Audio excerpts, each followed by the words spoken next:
Hi everyone, in this video I will show you that how you can download and install Grand Fantasia Origin game on your PC. Guys, first you have to open up your end browser and just search for the Steam on your end browser and you'll see the Steam website on the top. So you just need to open it. And here you'll see the login option on the top. Just click on that and here you just need to log into your account, and if you don't have an account then just create one.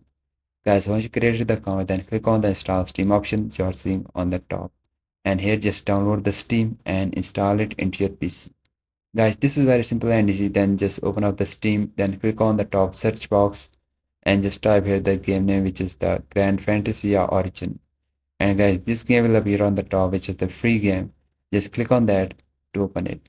Now here in this page, just scroll down, you'll see the option of add to library. Just click on the add to library option, and this game was added to your Steam library. You can just click on the option of the Steam library on the top, and on the left hand side you'll find the game, which is the Grand Fantasy Origin. Just click on that, click on the install, and this is how you can download and install this game. If you find this video helpful, so please like it, and I will see you guys in the next video.